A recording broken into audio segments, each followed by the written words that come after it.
Okay, दिख रही है स्लाइड? टेरिडोफाइट स्लाइड दिख रही है बच्चा? तो quickly give attention.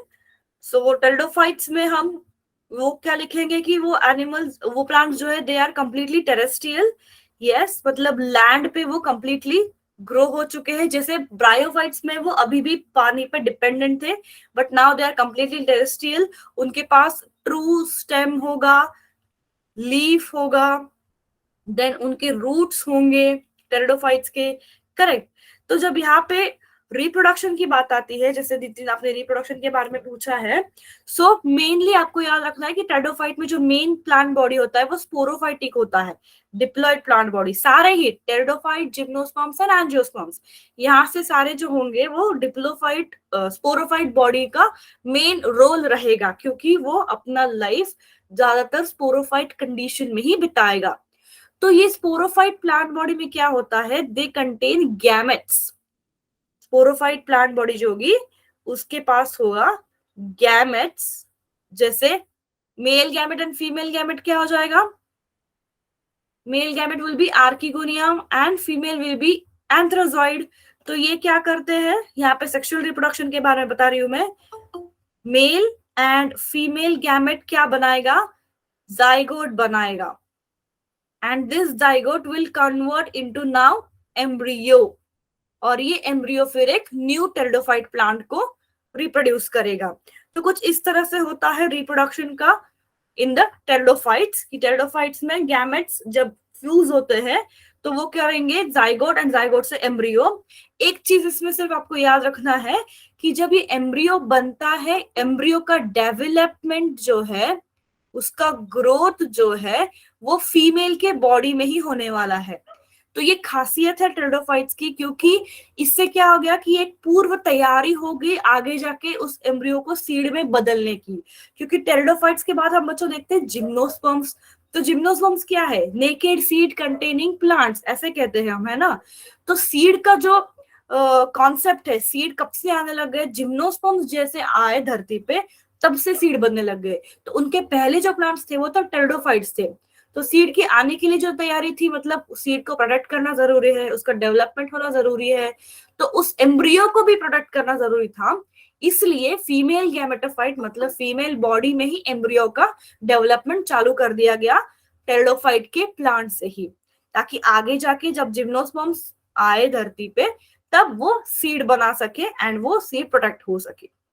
Okay, chapter wise revise करो, ठीक है। ये टाइम लेगा बच्चा। सी एक काम कर सकते हैं, आज वेडनेसडे है ना, आज एक चैप्टर या दो चैप्टर देखेंगे, एंड देन सैटरडे भी आपका बैच, आपके बैच का सैटरडे का फिर से रिपीट क्लास होगा ना, तब एक बार चैप्टर को देख लेंगे। See I will do one thing, animal और प्लांट को अभी रिवाइज करा देती हूँ चाहिए तो, एंड सेल को और क्या चाहिए, प्लांट को हम सैटरडे वाले क्लास में देखेंगे, चलेगा? Is that okay for everyone? If yes let me know. या फिर अगर किसी को सिर्फ रैंडमली कॉन्सेप्ट वाइज ही मुझे पूछना है तो भी आप बता सकते हो, वट एवर यू विश बच्चा।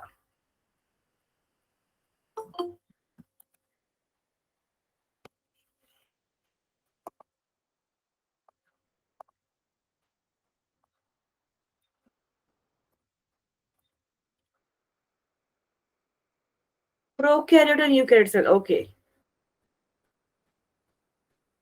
डिफरेंशिएट चाहिए, ओके, रुक जाओ।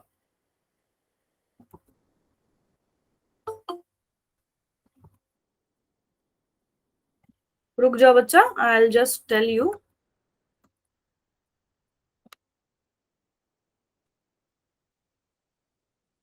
आई will show you the slide, जिससे आपको पता चलेगा कि क्या डिफरेंस है।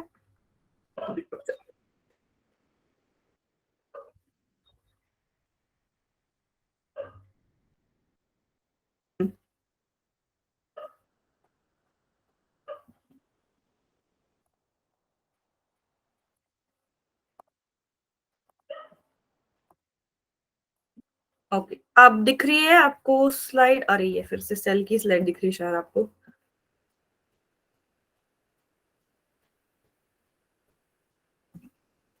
नहीं दिख रहा है, नहीं दिख रहा है, बताना एक बार मुझे दिख रहा है नहीं दिख रहा है, ताकि समझ में आ जाए वो क्या रहा है।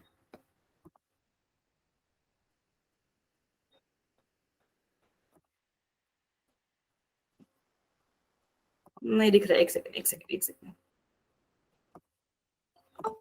अब I guess now you can see. Okay, जिसने भी पूछा यूकैरियोट एंड प्रोकैरियोट सेल का difference quickly. Yes yes, I will give chance to everyone बच्चा टू टॉक।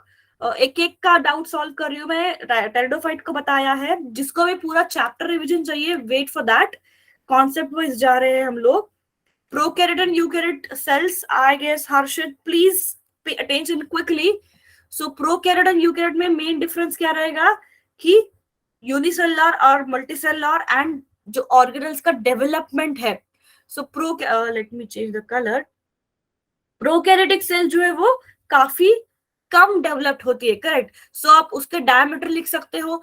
सी अगर differentiate between prokaryote and eukaryote 5 marks के लिए क्वेश्चन आया है, तो मैं बता रही हूँ कि कौन से पॉइंट्स है जो आप ऐड करके लिख सकते हो।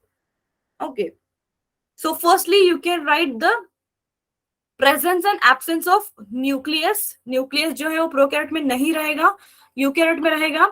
देन मेम्ब्रेन क्लोज्ड ऑर्गेनेल्स, बच्चे मेम्ब्रेन बाउंड ऑर्गेनल जैसे माइटोकॉन्ड्रिया हो गया, गोल्गी हो गया, क्लोरोप्लास्ट हो गया, ये सारे ऑर्गेनल्स जो होते हैं प्रोकैरियोट में नहीं आएंगे, यूकैरियोट में आएंगे। Then flagella, flagella generally prokaryote में ही होता है, बहुत कम यूकैरियोटिक सेल्स है जिसमें वो है। सेल वॉल अगर बात करेंगे तो यूकैरियोटिक सेल में सिर्फ प्लांट्स के पास सेल वॉल होगा, बाकी प्लांट्स एंड फंगाई, एनिमल्स के पास सेल वॉल नहीं होगा। प्लाज्मा मेम्ब्रेन की चीज आती है तो yes, both of them will have the plasma membrane. Steroid यहाँ पे छोड़ दो, but plasma membrane is a common property for both the cells. Then ribosomes, generally prokaryote will have 70s and eukaryote will have 80s। आप large and small मत लिखना, 70s and 80s ही लिखो by default। Okay, then number of chromosomes and sexual reproduction के बारे में भी यहाँ पे मत लिखो, directly jump to the examples. ठीक है, 5 मार्क का क्वेश्चन है, जिसने हर्षित 5 मार्क का क्वेश्चन है। Size, example, presence and absence of nucleus, the organelles, flagella, cell wall and ribosome। ये 5 to 7 पॉइंट्स आपके अटेम्प्ट करने के लिए क्वेश्चन काफी है। I guess Harshit I am clear to you. Okay, next, अभी अगर हम सेल पे आ ही चुके हैं बच्चों तो आई थिंक यस पुनित क्या हो गया। Stop using bad words, stop using bad words people.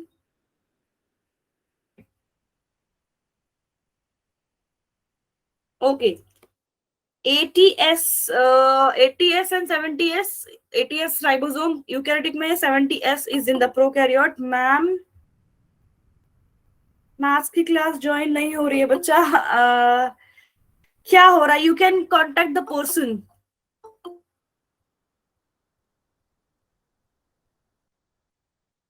People stop doing this, stop doing this, stop doing this, ignore the messages and let's focus on the chapter। okay, then see interesting thing I will show you बच्चों कि prokaryote and eukaryotic cells में किस तरह से common चीजें हैं। सी cell membrane तो होता है सारे सेल्स के पास, इसलिए cell membrane is a common thing. Cytoplasm जो है वो सारे मेम्ब्रेन के सेल के पास होगा। Then ribosome and DNA. तो ये जो कंटेंट है ये दोनों में भी आ रहा है, प्रोकैरियोटिक सेल में भी आ रहा है, यूकैरियोटिक सेल में भी आ रहा है। So you can see how this will have the common things. Pili are made up of the proteins only, जिसका काम होता है for the reproduction and for the catching and attachment। Yes, those who want difference between gram positive and gram negative, we are coming to that।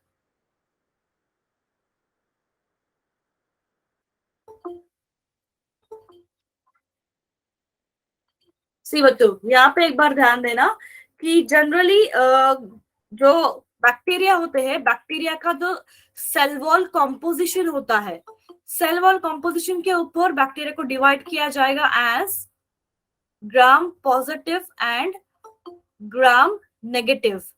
तो gram positive bacteria जो होते हैं they contain the peptidoglycan नाम का जो carbohydrate है वो। उनको पॉजिटिव और नेगेटिव सिर्फ इतना कहा गया है क्योंकि वो पॉजिटिव स्टेन लेते हैं और ये स्टेन नहीं लेते। सिंपली अभी के लिए इतना याद रखो, ग्राम पॉजिटिव बैक्टीरिया जो होते हैं उनके सेल वॉल कॉम्पोजिशन के ऊपर डिफरेंशिएट किया गया है। ऐसे कोई बैक्टीरिया है जो ग्राम स्टेन लेता है, एक्सेप्ट करता है, और माइक्रोस्कोप के अंदर आप देखोगे तो ब्लू कलर का दिखेगा, तो उनको ग्राम पॉजिटिव कहा गया। अगर वो स्टेन नहीं लेता है तो उनको ग्राम नेगेटिव कहा गया है। ग्राम नाम इससे पड़ा क्योंकि वो साइंटिस्ट ने उनको दिखा गया था सिंपली।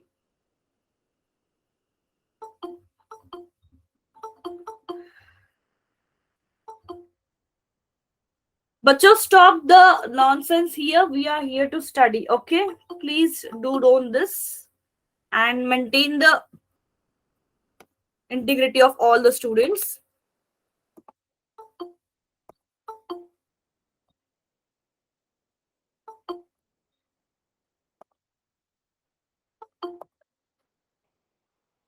ओके तो we are going to go with this chapter only. एक बार इसको मैं फिर से सबको ही रिवाइज कर देती हूँ ताकि सबको ही एक बार ये हो जाए।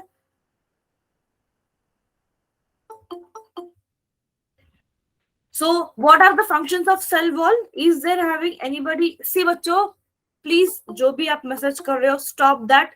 बाकी बच्चे डिस्टर्ब हो रहे हैं and they are going to leave the meeting because of this nonsense. Please ये इस चीज को रुका दो, यहाँ पे हम पढ़ने के लिए आए हैं, है ना? तो आपको जो भी डाउट है please ask me that. Other चीजें we are not going to entertain here. Clear? Yes.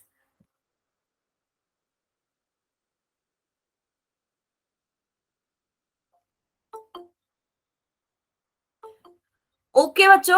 Now, what are the next concepts you want me to repeat? It's a doubt solving session. Please, is there anything else you want me to repeat?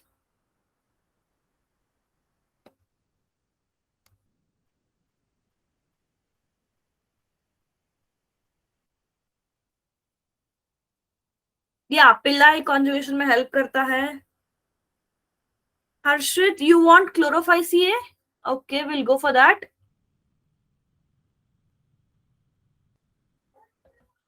Please बता दो हर्षित कि आपको ये slide दिख रही है?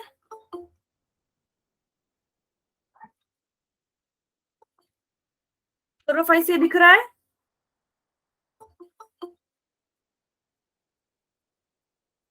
Yes, chlorophyll, if you can see.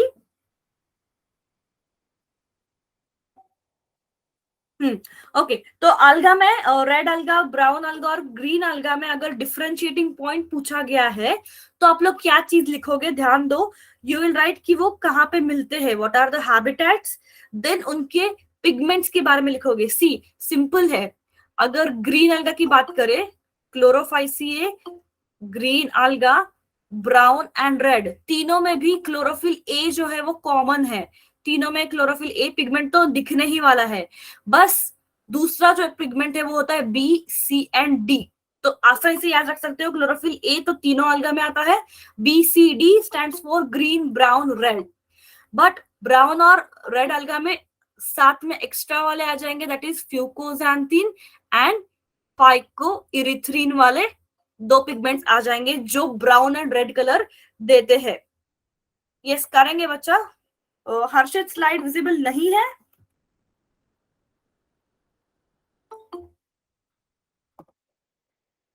Wait,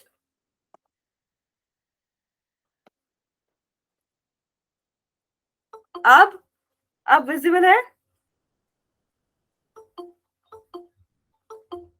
सो अब फिर I think now it is visible. Chlorophyceae, so chlorophyceae में आई टोल्ड यू कि आप लिखोगे अबाउट ग्रीन अलगा, उसका हैबिटेट की कहाँ मिलता है, वो कहाँ पाया जाता है, उसके पिगमेंट से आप पिगमेंट के बारे में लिखोगे। क्लोरोफिल ए, क्लोरोफिल ए बच्चों सारे ही अलगा में कॉमन है। मैं बता रही थी कि chlorophyll A is found in green alga, brown alga and red alga. बस दूसरा पिगमेंट जो क्लोरोफिल का, that is B found in green, C found in brown and D found in red. तो chlorophyll A commonly लिखोगे, B, C, D you will write as a green, brown and red. Brown and red में chlorophyll के अलावा फ्यूकोजैंथीन and erythrin को लिखना पड़ेगा, phyco erythrin को आपको, ठीक है। जिसको भी आवाज नहीं आ रहा है बच्चा, please rejoin it, I will come to your doubts also. ये एक चीज डाउट था, इसको बता देती हूँ मैं क्लोरोफाइसी को, ठीक है। Then you will write about the reserve food, ये फूड के बारे में आपको सभी आल्गा में लिखना होगा। अब क्लोरोफाइसी में एक चीज है, that is about the pyrenoid bodies, these are the bodies used for storing proteins। अगर 1 मार्क क्वेश्चन बनता है what is paranoid bodies, these are the bodies जो क्लोरोप्लास्ट में पाए जाते हैं ग्रीन alga के, जो प्रोटीन को स्टोर करने में मदद करता है। देन alga जनरली एसेक्सुअल रिप्रोडक्शन जब करेगा बच्चों, तो जूस्पोर प्रोडक्शन करेगा, और सेक्सुअल रिप्रोडक्शन करेगा तो there are 3 types, iso, aniso and oogamous। तो ध्यान दो, isogamous is when it produces same size के गैमेट्स। देन अनआइसोगैमस में क्या हो जाएगा,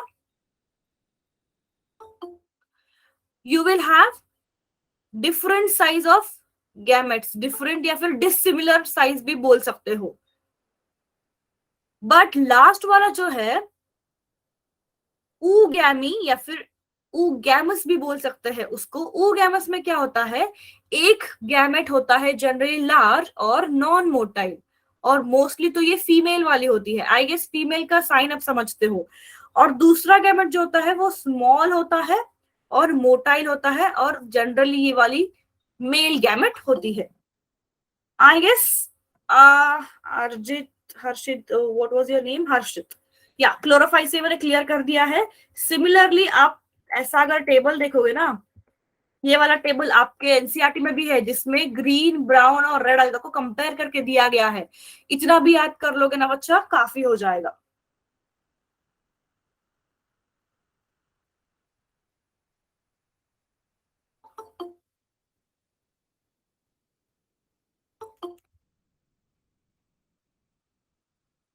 You want the cell revision? Okay.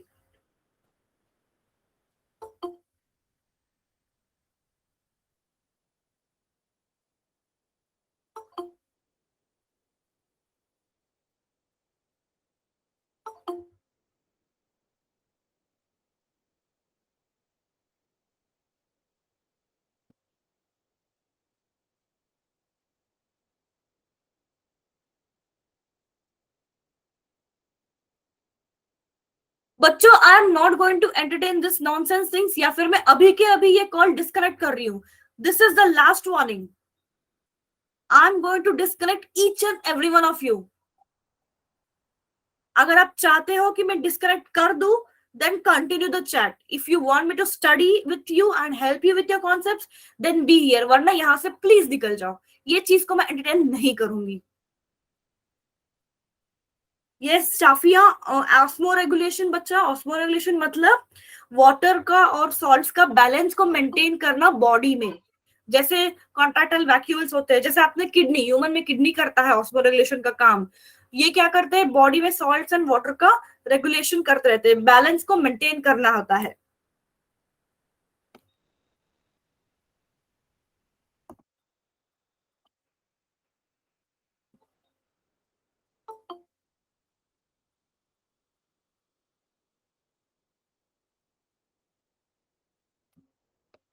What is this going on? Why the person is sharing the link and all? I am not going to entertain this. Please stop this right now. Yes, जिसने भी hand raise किया है, what do you want to say? आपको मुझसे कुछ बात करनी है? You want to ask any doubt?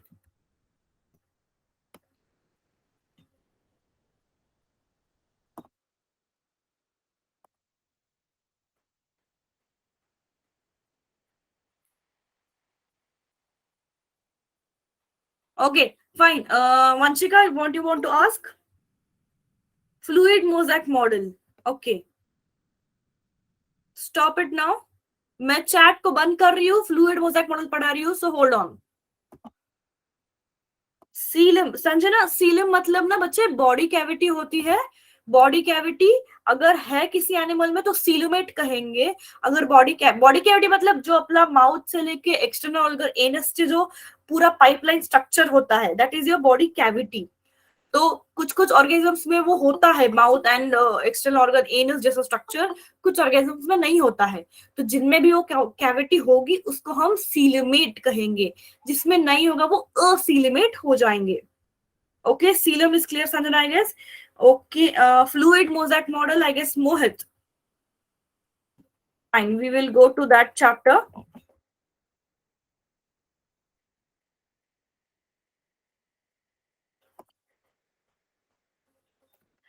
बच्चा मुझे सिर्फ बताना कि आपको जो मैं प्रेजेंट करूंगी ना स्लाइड, वो दिख रहा है या नहीं। सेल का दिखाऊंगी मैं अभी।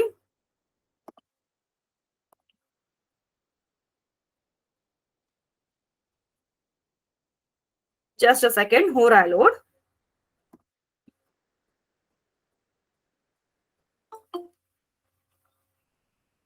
Okay, you can see the cell वाला स्लाइड ना बच्चा।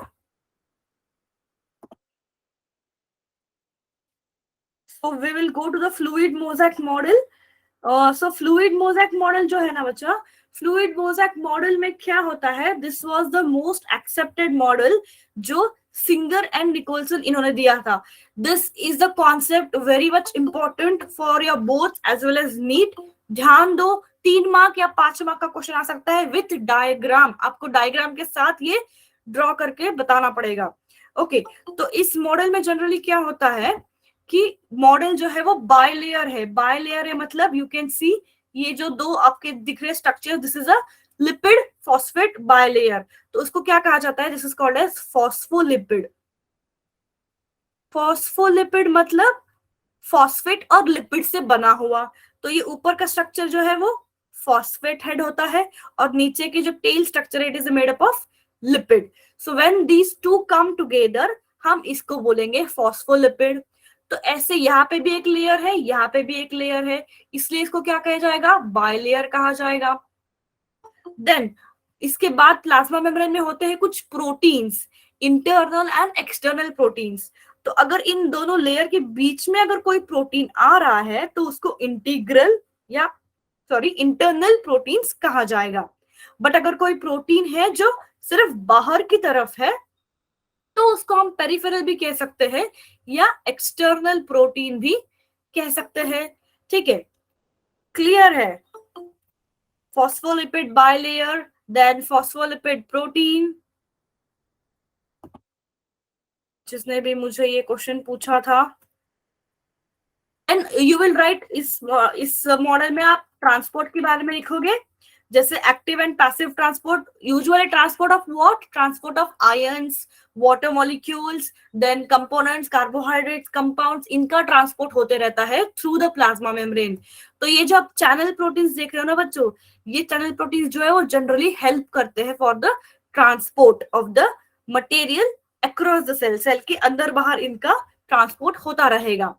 तो एक्टिव ट्रांसपोर्ट नाम में क्या है कि something which is active, correct, मतलब इसको एनर्जी की जरूरत होने वाली है, इसलिए active transport requires ATP production या फिर एटीपी रिक्वायरमेंट होती है। ATP is nothing but your energy molecule.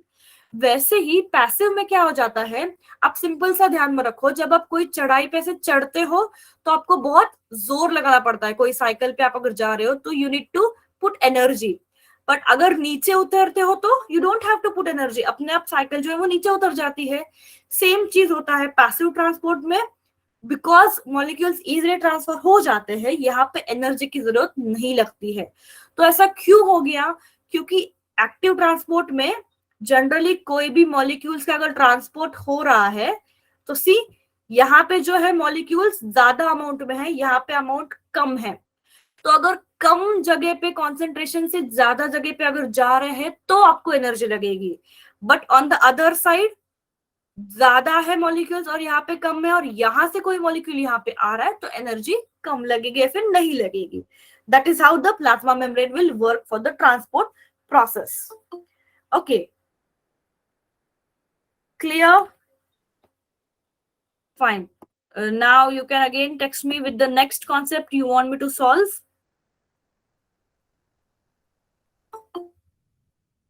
मैंने आपको मैसेज ऑन कर दिया बच्चों, please.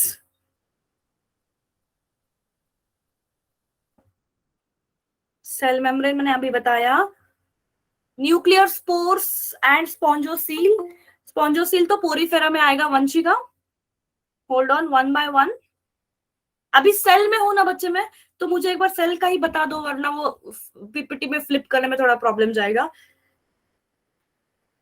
9+2 arrangement, okay. Cell chapter का ही थोड़ा बता दो, जो भी आपको डाउट्स है, फिर दूसरा चैप्टर के पास मैं स्लाइड ओपन कर दूंगी, वरना बहुत कंफ्यूजन हो जाएगा बच्चे, कौन सा क्या पढ़ रहे हैं हम।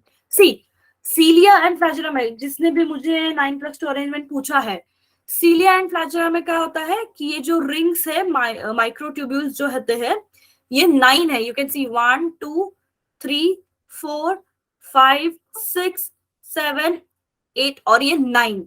तो ऐसे 9 माइक्रोट्यूब्यूल्स होते हैं, प्लस बीच में के 2। तो इसलिए 9+2 अरेंजमेंट इनको कहा जाएगा। सॉरी, यहाँ पे एक है एंड ये वाले 2। So it is called as 9+2 arrangement. 9 microtubules जो एक्सटर्नल सराउंडिंग में होंगे और 2 जो होंगे वो बीच में होंगे। That's why it's a 9+2 arrangement. But flagella में जो होता है ना, 9+0 अरेंजमेंट हो जाएगा सेंट्रियोल्स में और सेंट्रोजोम्स में। बच्चा, पोलर और नॉन पोलर का डिफरेंस ये हो जाएगा कि पोलर जो होते हैं, ये सेल मेम्ब्रेन की बात है। सी, पोलर मतलब something which is going to be hydrophilic, water loving. And non polar मतलब जो हाइड्रोफोबिक होता है, वाटर को हेट करने वाला। मीन्स वाटर को वो एक्सेप्ट नहीं करेगा, ट्रांसपोर्ट नहीं करवाएगा। That is called polar and non polar end, charged end uncharged and.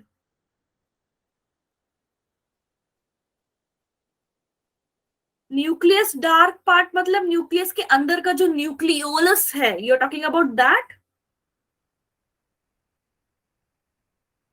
Cell envelope modification ये जाएंगे।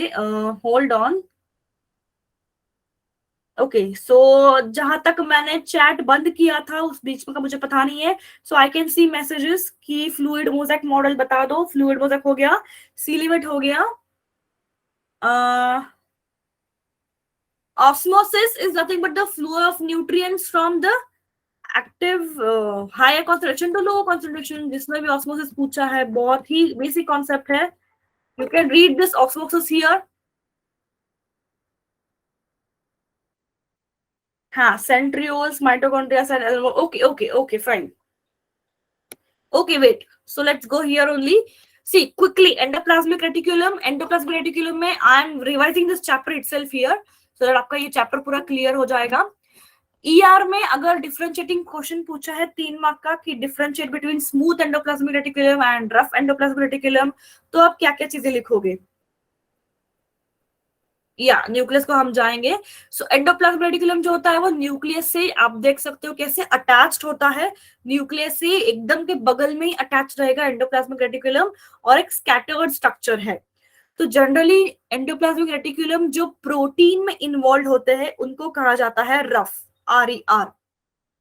और जो एंडोप्लाज्मिक रेटिकुलम स्टीरॉयडल हार्मोन्स और लिपिड सिंथेसिस में इन्वॉल्व होता है उनको कहा जाता है SER, smooth endoplasmic reticulum. Smooth और रफ क्यों कहा गया? क्योंकि अगर एंडोप्लाज्मिक रेटिकुलम के ऊपर ऐसे राइबोसोम्स अटैच हो गए तो कुछ रफ रफ स्ट्रक्चर लगेगा, इसलिए रफ। और ये प्रोटीन को बनाएगा। बट कुछ एंडोप्लाज्मिक रेटिकुलम के पास राइबोसोम जो है वो नहीं है, स्मूथ है, इसलिए वो प्रोटीन को नहीं बना पाएगा, and it is called as smooth.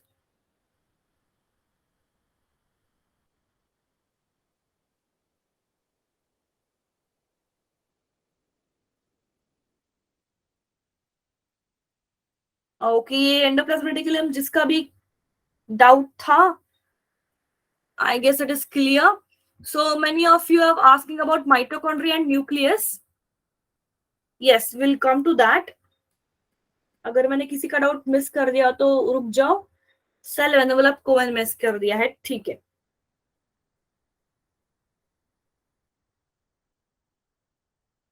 Hold on. ठीक, सेल एनवेलप पे आपका क्वेश्चन कहाँ बनेगा बच्चों? सेल एनवेलप जो है वो 3 चीजों से बनाया जाएगा। पहली चीज होगी ग्लाइकोकैलिक्स, जो सेल एनवलप का आउटर लेयर होता है। देन बीच में आएगा सेल वॉल, मिडिल वाला होता है ये, this is the outer one, and this is the plasma membrane जो इनर लेयर रहेगा। ओके तो आउटर लेयर जो ग्लाइकोकैलिक्स है, अगर वो कुछ लूज स्ट्रक्चर से बना है, लूज शीट है, फर्म नहीं है, ऐसा लूज लूज शीट है, उसको कहेंगे slime layer.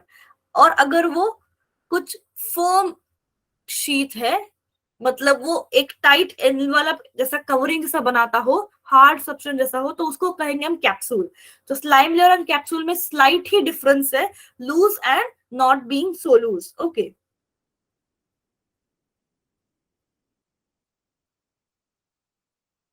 What is this going on यार?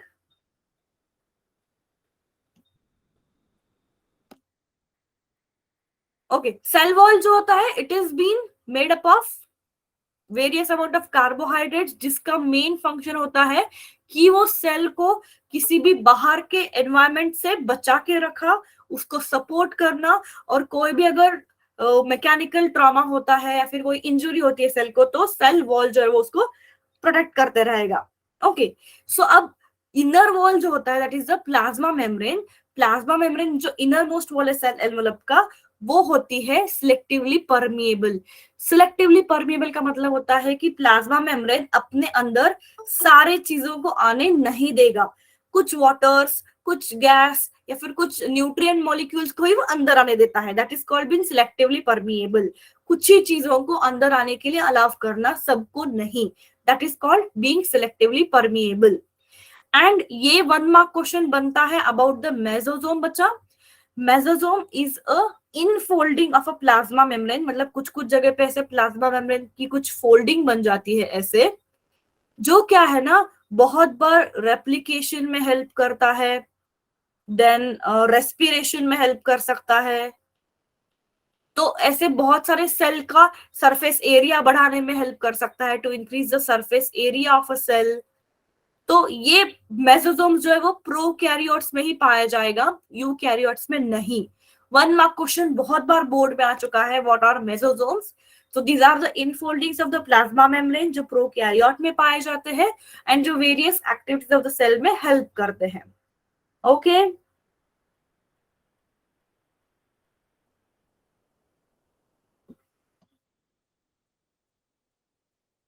Yes yes Nisha, that's good, that's good. Okay then I guess someone had asked the mitochondria, तो मैं माइटो पे जंप कर रही हूँ। माइटोकॉन्ड्रिया क्या है बच्चा? What is the commonly name called for this mitochondria? Anybody knows कि इसको commonly क्या कहते हैं? It is called as powerhouse of cell. क्यों? बिकॉज वो आपको एनर्जी प्रोड्यूस करके देगा, एटीपी देगा। Yes that's correct. तो पावर हाउस क्यों कहते हैं? क्योंकि उसके पास एटीपी प्रोड्यूस करने की कैपेसिटी है। अच्छा ये जो फेनोमेनॉन है ना एटीपी प्रोड्यूस करने का, बहुत ही ब्यूटीफुल है, आप 12th में पढ़ोगे कितना डिटेल है कि किस तरह से उसको बनाया गया है। ठीक है अभी तो स्ट्रक्चर को समझ लो, माइटोकॉन्ड्रिया के अंदर की चीजें जो भी चलती है अंदर माइटोकॉन्ड्रिया के, वो पढ़ोगे बाद में। या बैक्टीरिया है ऐसा नहीं कहेंगे हम, you can say it was a prokaryote. बहुत ही अच्छी कहानी है, इसको भी एंडोसिम्बायोंट कहते हैं, माइटोकॉन्ड्रिया और क्लोरोप्लास्ट दोनों भी। तो क्या हुआ ना बच्चों, स्टार्टिंग में बहुत सालों पहले जब कोई भी ऑर्गेनिजम्स नहीं थे, जब एवोल्यूशन हो रहा था, तो क्या हो गया कि सेल ने क्या देख लिया, जैसे प्लांट सेल ने, सबसे पहले प्लांट सेल जब आया after the bacteria, plant cell ने ये देखा कि खुद का एनर्जी प्रोड्यूस करने के लिए एक माइटोकॉन्ड्रिया नाम का ऑर्गेनेल था जो उसने एनगल्फ कर लिया। साथ ही क्लोरोप्लास्ट भी एक बैक्टीरिया नहीं बोल सकती मैं, एक ये था प्रोकैरियोट था जो पिगमेंट के हेल्प से ऑक्सीजन को रिलीज करता था। तो इन दोनों को सेल ने एनगल्फ कर लिया, जो एनगल्फ कर लिया मतलब अपने अंदर ले लिया सिंपली। तो ऐसे सेल जिन्होंने क्लोरोप्लास्ट ले लिए वो बन गए प्लांट किंगडम में, और जो सेल क्लोरोप्लास्ट को नहीं ले पाए those were into the animal kingdom simply. Okay इसीलिए माइटोकॉन्ड्रिया के पास अपना खुद का डीएनए भी होता है, that is why it is called as semi autonomous. मतलब खुद का वो डीएनए बना सकता है, और कुछ अमाउंट में खुद के प्रोटीन भी वो बना सकता है, ठीक है। तो because it has own DNA it is called as semi autonomous. Okay, so mitochondria क्या है? डबल मेम्ब्रेन स्ट्रक्चर है। जो ये इनर फोल्डिंग्स होते हैं इसको कहा जाता है cristae. See you can see the DNA inside it. Then inner membrane और आउटर मेम्ब्रेन के बीच में जो ब्लू स्पेस दिख रहा है ना, इस स्पेस में होता है एटीपी प्रोडक्शन वाले प्रोसेसेस। ओके, या helps in respiration, that's correct. Semi सेनस नहीं बेधा, सेमी ऑटोनॉमस यहाँ पे लिखा है, देखो सेमी ऑटोनॉमस। सेमी ऑटोनॉमस मतलब वो अपना डीएनए खुद ही रखता है और खुद ही डीएनए को रेप्लिकेट कर सकता है, खुद का फंक्शनिंग खुद करेगा, क्योंकि ये यूकैरियोट सेल का हिस्सा है। माइटोकॉन्ड्रिया जो है वो यूकैरियोट सेल का हिस्सा है। तो न्यूक्लियस में भी अलग सा डीएनए होता है, साथ ही माइटोकॉन्ड्रिया में भी उसका खुद का डीएनए होता है, खुद ही चला सकता है, वो खुद ही रेप्लिकेट कर सकता है डीएनए को अपने, इसलिए उसको सेमी ऑटोनॉमस कहेंगे। प्रोटीन्स माइटोकॉन्ड्रिया नहीं बनाएगा। सो क्विकली क्लोरोप्लास्ट के बारे में अगर क्वेश्चन पूछा है बच्चा, क्लोरोप्लास्ट में मोस्टली क्वेश्चन पूछते हैं, आपको डायग्राम भी निकालना पड़ेगा, ये टाइप का डायग्राम निकालना पड़ेगा कि क्लोरोप्लास्ट में you have again to membranes, inner membrane and outer membrane. Chloroplast का एक और एक इंपॉर्टेंट बात यह है कि उनमें क्या होता है? पिगमेंट्स होते हैं, pigment to do the photosynthesis, है ना। तो ये फोटोसिंथेसिस का पिगमेंट होता है इसमें, क्लोरोप्लास्ट में। और क्लोरोप्लास्ट जो है ना, you can see they are containing thylakoids which are going to be act as a stacks the piles of grana. मतलब क्या? अब यहाँ पे देख सकते हो, ये एक एक राउंड या ओवल शेप जो है उसको कहा जाएगा ग्रैनम, और इसको एक साथ अगर देखोगे तो इसको कहा जाएगा थैलेकॉइड। एक ही अगर है तो it is a ग्राना, you can say, and अगर बहुत सारे होते हैं तो you can थैलेकॉइड्स।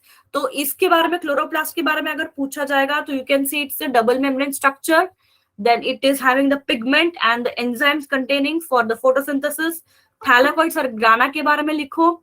Types of chloroplast में लिखना leucoplast, chloroplast and sorry types of plastid, leucoplast, chloroplast and chromo. Chromo means which is having colour.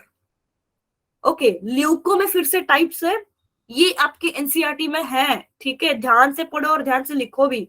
Amyloplast generally जो ऐसा प्लास्टिड स्टार्च को स्टोर करता हो, इलियोप्लास्ट मतलब जो फैट एंड ऑयल को स्टोर करता हो, और एलियो मतलब जो जनरली प्रोटीन को स्टोर करता हो। ओके,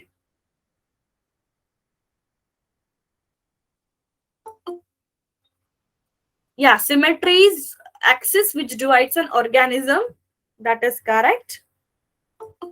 सी बच्चों, जिसको भी कोई डाउट नहीं ना, प्लीज मीटिंग छोड़ दो यार, do not interrupt and mood खराब मत करो। This is a place where you come to study, correct. So it is my request that please those who are really wish to study stay back, or else you can simply leave the meeting.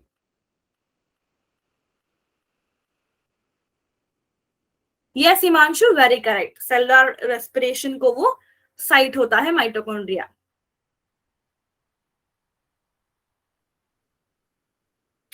Jafar Khan, repeat कौन सा चाहिए आपको? What are you asking me to repeat बच्चा?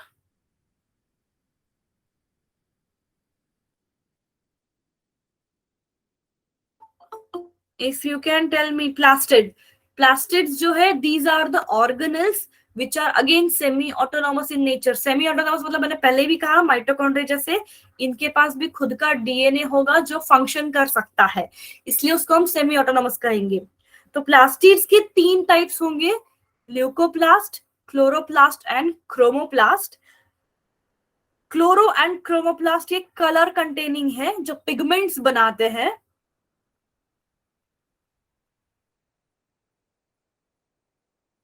या I am going to repeat here, just देखो, pigments बनाते हैं। Leucoplast में फिर से 3 टाइप्स आएंगे। ल्यूकोप्लास्ट मतलब कलरलेस, इस प्लास्टिक का कोई कलर नहीं। बच्चा आपने डायग्राम में देखा है, यू कैन सी ना, कैसे यहाँ पे क्रोमेटोफोर्स है, क्रोमेटोफ्लोर्स है, मतलब छोटे छोटे light producing, colour producing granules है। सो अमाइलोप्लास्ट मतलब ऐसा प्लास्टिड जो स्टार्च को स्टोर करेगा, इलियोप्लास्ट मतलब जो फैट एंड ऑयल को स्टोर करेगा, एंड एरियोप्लास्ट मतलब जो प्रोटीन को स्टोर करेगा।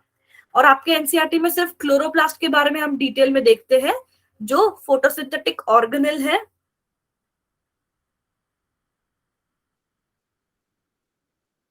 Yes, it's extra chromosomal DNA जिसको हम माइटोकॉन्ड्रिया एंड क्लोरोप्लास्ट को में भी देखते हैं। ठीक है, तो डबल मेम्ब्रेन स्ट्रक्चर है, और जो डबल मेम्ब्रेन के अंदर का जो स्पेस है, इस स्पेस को कहा जाएगा स्ट्रोमा। स्ट्रोमा के अंदर होते हैं ग्रैनम। तो ये पूरा चीज जो है this is a granum, and उसके अंदर जो स्टैक्स दिखेंगे आपको that is a thylakoid. So this whole thing is called as grana, and one one of that is called as, एक एक कॉइन के जैसे दिख रहा है ना, जैसे एक कॉइन के ऊपर एक कॉइन, एक कॉइन के ऊपर एक कॉइन, ऐसे कॉइन्स को रखा हो, तो पूरे कॉइन्स के बंडल को आप ग्राना कहोगे, और एक एक कॉइन को कहोगे थैलेकॉइड। और थैलेकॉइड का जो मेम्ब्रेन है, अगर यहाँ पे आप जूम करते हो ना, तो यहाँ पे चलता है आपका फोटोसिंथेसिस। बहुत ही छोटा स्ट्रक्चर हो जाएगा ये। Phenotypic character, I don't understand आप क्या पूछ रहे हो। Sanjana, new cells generate from bacterial fermentation, regeneration of old cells, pre existing cells बच्चा।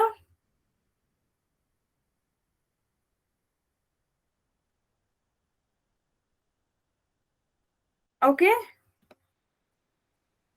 so anybody had asked me about ribosomes. So ribosomes क्या है? These are again the small organelles. Ribosomes जो generally composed of ribonucleic acid, that is the RNA and protein. ये याद रखना, ribosome बनता है RNA से और प्रोटीन से। एंड राइबोसोम यूकैरियोटिक में भी है, प्रोकैरियोटिक में भी है। राइबोसोम जो यूकैरियोटिक का होता है वो 80S का होता है। 80 और 70S कैसे बनते हैं? तो जनरली दो यूनिट से बनते हैं, बड़ा और छोटा। तो प्रोकैरियोट वाला अगर आता है तो 50 और 30 एक्चुअली होते हैं 80, बट कुछ यूनिट को एलिमिनेट करके वो बन जाता है 70S। एंड जब हम यूकैरियोटिक की बात करते हैं तभी भी दो यूनिट आएंगे जहां पे 60 और 40 वाले होते हैं। टोटल तो इसका 100 होता है, बट हमको टोटल नहीं लेना है। When they merge they become of 80S। तो ये मर्जिंग वाला फिनोमेनॉन अभी आप छोड़ दो, अभी आपके लिए नहीं चाहिए। सिर्फ याद रखना कि प्रोकैरियोट में जो है वो 70S है, यूकैरियोट में जो है वो 80S है। और मेन फंक्शन जो है प्रोटीन फैक्ट्री, मतलब प्रोटीन को बनाना, क्योंकि राइबोसोम जो है वो एंडोप्लाज्मिक रेटिकुलम के साथ अटैच्ड होते हैं, सो दैट प्रोटीन्स का वो सिंथेसिस कर सके। मेसोसोम, संजना मैंने अभी बताया था, mesosome is infolding of a cell plasma membrane, जो हेल्प करता है वेरियस सेलुलर फंक्शन में और एरिया बढ़ाने के लिए, सरफेस एरिया। फ्लावर को हम करेंगे मोहित, रुक जाओ। इफ जो भी आगे इस क्लास में जो भी इंक्लूड नहीं होता है that will do in the last class, that is your Saturday वाला क्लास भी, वो भी एक डाउट सॉल्विंग सेशन ही रहने वाला है आपका।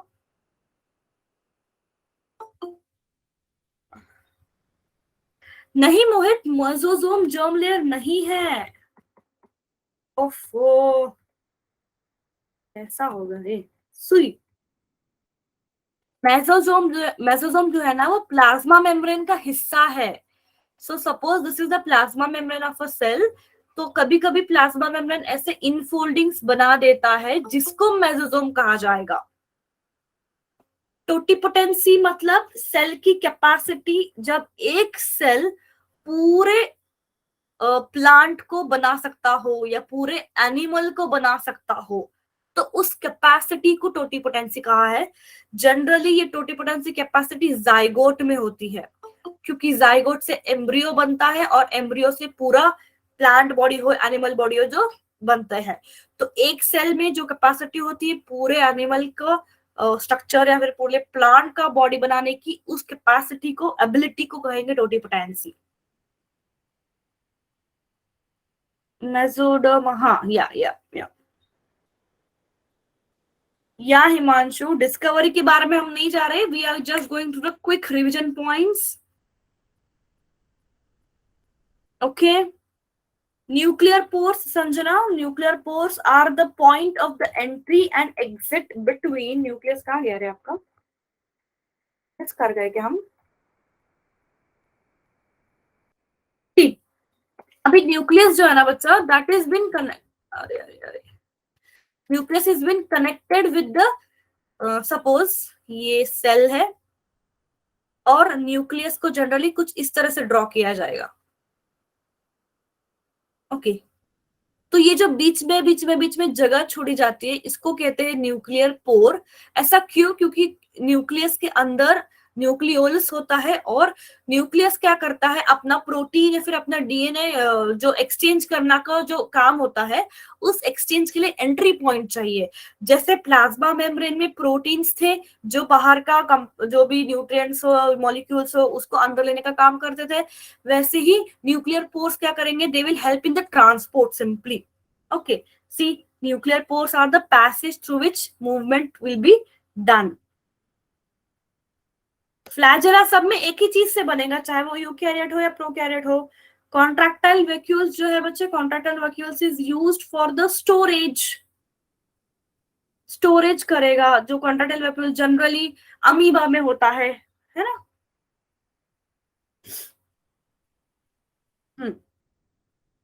न्यूक्लियोलस जो है, it is responsible for ribosomal RNA synthesis. RNA 3 type के होते हैं, जिसके बारे में आप 12th में पढ़ोगे। अभी सिर्फ इतना ही रखो, आरआरएनए का बनाने का जो साइट है, जो जगह है, वो है न्यूक्लियोलस। यहाँ पे इस चैप्टर में से अगर डायग्राम वाइज कुछ, डायग्राम बेस्ड अगर कोई क्वेश्चन है, तो वो है एक तो आपका ये nucleus, chloroplast, then cell membrane का double layer structure, and then they can ask about the chromosome. Chromosome क्या है बच्चा? See, if this is a DNA, DNA जो है थिन थ्रेड लाइक स्ट्रक्चर होता है, आपके धागे जैसा 2 मीटर लॉन्ग डीएनए होता है। एक सेल का डीएनए अगर आप निकालते हो ना, तो मान लो आपका जो स्टडी टेबल होता है उतना लंबा होगा। उस लंबे डीएनए को अगर छोटे सी सेल में जो दिखता भी नहीं है उसमें अगर डालना है, तो इट शुड गेट कॉम्पैक्टेड। उसको कॉम्पैक्ट फॉर्म में ऐसे तोड़ मरोड़ मरोड़ के ऐसे कॉम्पैक्ट इसमें डालना पड़ेगा। तो उस टाइम पे क्या करते हैं, डीएनए को कॉम्पैक्ट स्ट्रक्चर में जब हम लाते हैं, it is called as chromosome. And compact structure में लाने के लिए कुछ प्रोटीन्स की हेल्प ली जाएगी, इसके बारे में भी आप पढ़ोगे। ताकि जो थ्रेड लाइक स्ट्रक्चर है डीएनए, या फिर इसको क्रोमैटिन भी कहते हैं, इसको इस शेप में लाया जाएगा, सो दैट वो सेल में फिट हो सके। तो इसके बेसिस के ऊपर क्रोमोसोम को जो है आप डिवाइड करते हो। क्रोमोसोम का जो सेंटर लोकेशन होता है, it is called as centromere. Centromere अगर एंड्स पे है, क्रोमोसोम के एंड पे है, तो it is called as telocentric. And अगर centromere, centromere is the centre part from where the arms of chromosomes are attach. See, इसमें देख सकते हो आप, ये आर्म होते हैं, तो जहां पे वो अटैच होते हैं उस चीज को सेंट्रोमियर कहेंगे। सेंट्रोमियर सेंटर में है तो Meta, Meta means middle. Centre से अगर थोड़ा ऊपर हट चुका है, ऊपर या नीचे कैसे भी हो सकता है, इट इज कॉल्ड सब मेटा। एंड अगर बहुत ही ऊपर हट गया हो तो it is called acrocentric. And अगर सेंट्रोमियर पूरा क्रोमोसोम के एंड्स पे जाके जा चुका हो, तो इट इज कॉल्ड टीलोसेंट्रिक। तो यहां से भी अगर क्वेश्चन बनता है क्रोमोसोम पे, तो विच डायग्राम आपको इसको लिखना है।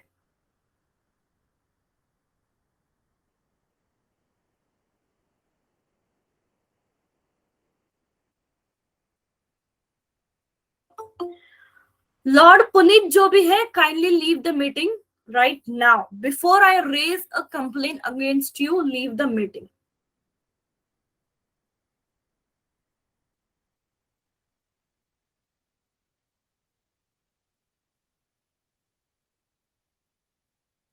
जय Prakash, that's very kind of you. Inclusion bodies, inclusion bodies जैसे आपके पेरोक्सिसोम हो गए, ग्लाइकोसोम हो गया। आई डोंट नो मैंने यहाँ पे इंक्लूजन बॉडीज को लिखा है क्या। सी, हाँ यहाँ पे है।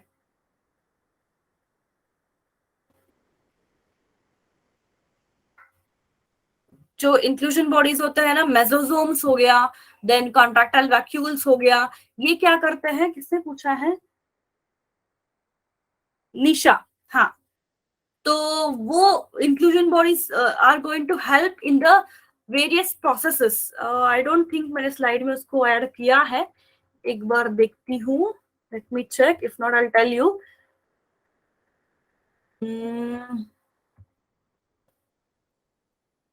हाँ है, डाला हुआ है.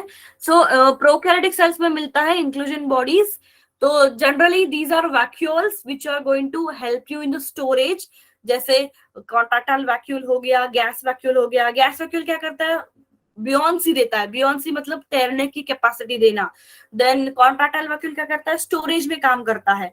तो ये इंक्लूजन बॉडीज जो है वो छोटे छोटे बॉडीज होते हैं, छोटे छोटे स्ट्रक्चर्स सेल में होते हैं जो अलग अलग फंक्शन करते हैं.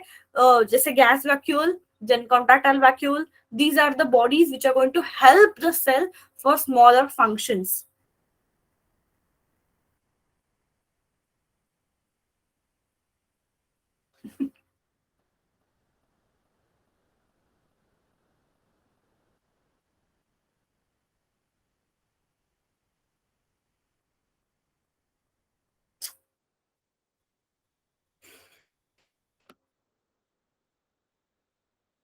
Okay, I think Nisha, inclusion body is clear.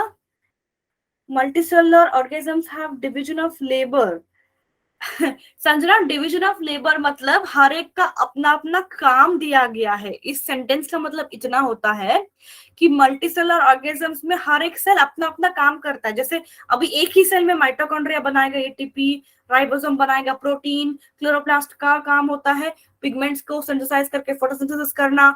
Endoplasmic reticulum काम करता है with the help of ribosome again for the protein. Golgi packaging का काम करता है. तो कैसे सेल में ना सारी चीजों का कुछ ना कुछ काम होता है, वैसे ही मल्टी सेलर ऑर्गेनिज्म मतलब क्या? जैसे सारे ऑर्गेनिजम्स में ऑर्गन्स होते हैं, हर एक ऑर्गन का अलग अलग काम होता है. So division of labour means what? Everybody has their own respective work to be done. Simple. Okay. Okay Jafar, जो भी है please leave the group.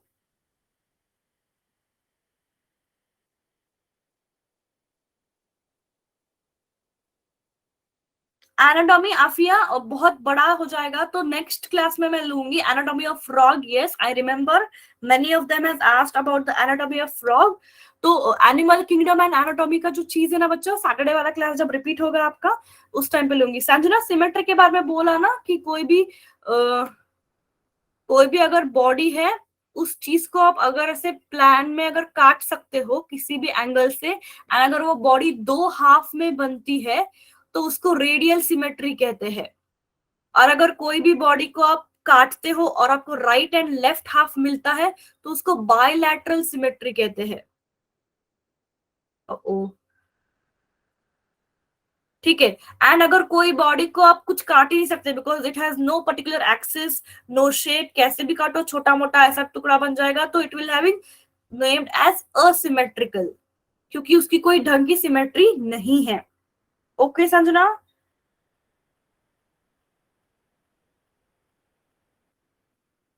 Yes Nisha, that's good.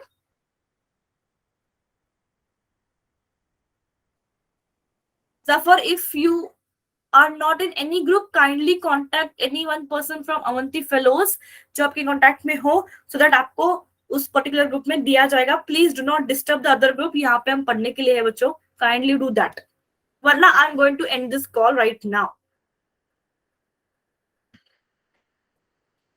Jayaprakash, क्या चाहिए आपको? I did not get your doubt. बता दो ma'am, क्या बताना है?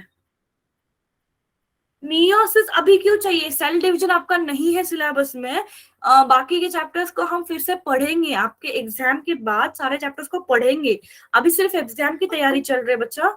मियोसिस और माइटोसिस अभी की नहीं है, तो will go through that again once you are done with the exam. Exams के बाद आपके बैचेस सेग्रीगेट होने वाले हैं एंड उसके हिसाब से टीचर्स भी सेग्रीगेट होंगे, स्टूडेंट्स सेपरेट हो जाएंगे, and again you will get the all thorough knowledge of all chapters. So do not worry, अभी के लिए इतनी तैयारी कर लो अपने एग्जाम की. And do not worry for your exams also. काम हो के एक बार एनसीईआरटी ठीक से पढ़ के जाओ. आई एम प्रीटी श्योर कि आप अटेंड कर लोगे ठीक से. प्रोकैरियोटिक का diagram. See, prokaryotic cell structure बहुत ही सिंपल है निशा.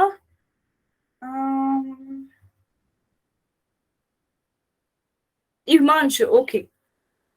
सो prokaryotic consist of externally cell wall होगा उसके पास, सी यू कैन सी ये जो 3 लेयर्स है दीज आर द एनवलप वाले लेयर, सेल एनवलप हमने देखा ना, cell wall, cell membrane and the उसका सेल एनवलप के ये 3 स्ट्रक्चर्स होते हैं पहली बात प्रोकैरियोटिक के सेल में।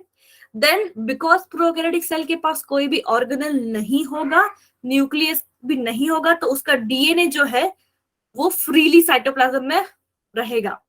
ये जो एक्सटर्नल थिंग्स आप देख रहे हो these are called as pili, okay, and जो लंबा होता है it is called as flagella.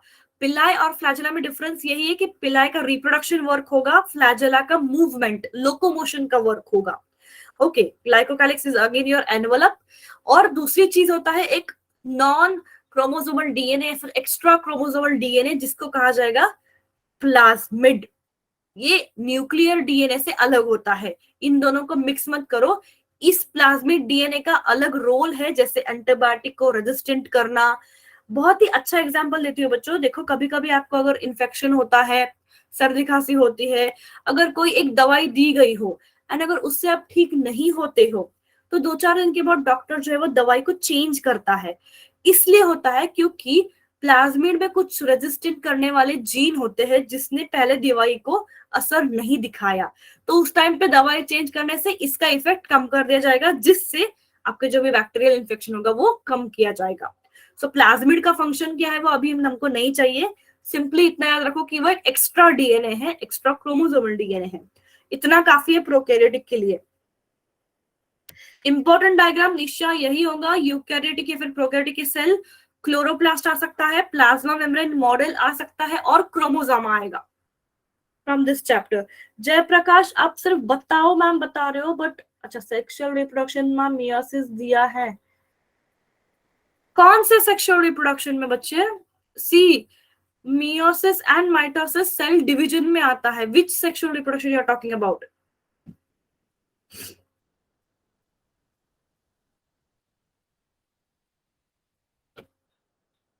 Segmentation मतलब आफिया अगर बॉडी के ऊपर ऐसे लाइंस दिख रहे हो, आप सेगमेंट्स देख रहे हो, जैसे आप एनालिड्स अर्थवर्म्स में देखते हो, जिसके वजह से बॉडी जो है वो ऐसे पार्ट्स में डिवाइड होती है, उसके अंदर के ऑर्गन्स भी जो है वो रिपीट होते हैं, that pattern is called as segmentation.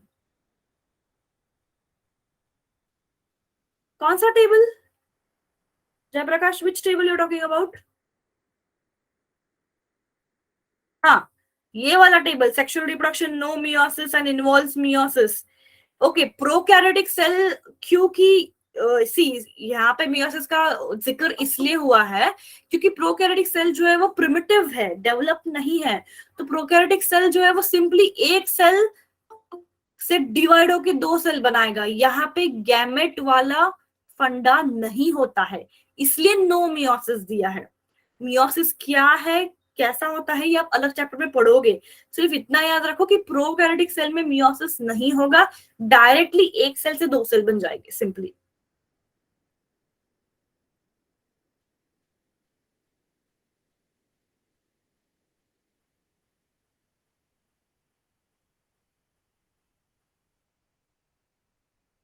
Okay Afiya, I guess ma'am आप 9 बजे वाली क्लास में हमको पढ़ा सकते हैं। Nisha I am again telling कि बैचेस जो है वो सेग्रीगेट हो जाएंगे once you have done with the exam, and then you will get to know कि what will be the timings and teachers and subjects. ठीक है, अभी तो हम कुछ नहीं कह सकते। Anyways before I end this meeting, Nisha this is not clear ना, कौन पढ़ाएगा पता नहीं, लेट्स होप कि आप उसी इसमें आ जाओ, बैच में आ जाओ, और मैं पता नहीं आपको कुछ ये नहीं कर सकती हूँ। ठीक है, अभी का क्लास का अगर मैं एंड करती हूँ तो जस्ट लेट मी नो कि इन द नेक्स्ट क्लास कुछ एनिमल किंगडम का या फिर एनाटॉमी या फ्रॉग जो है वो रिवाइज करना है, तो I will do that for you. Okay, notes आपको लिंक में दिया जाएगा, साइटोस्केलेटन एनिमल किंगडम में लेंगे हम। Okay, so you guys can as of now leave the meeting. Saturday वाले क्लास में हम मिलेंगे बच्चों, एंड सैटरडे वाले क्लास में I want you to read एक बार, क्योंकि बहुत लोगों को चैप्टर 4 में डाउट्स है, तो बच्चों चैप्टर 4 को, एनसीईआरटी को एक बार पढ़ के आओ, चैप्टर 4, एंड थोड़ा सा फ्रॉक के बारे में पढ़ के आओ। दोनों का हम क्विकली रिवीजन दे देंगे इन द सैटरडे वाला class. Okay, so till then keep studying and keep rocking. Bye bye. You can leave the meeting now.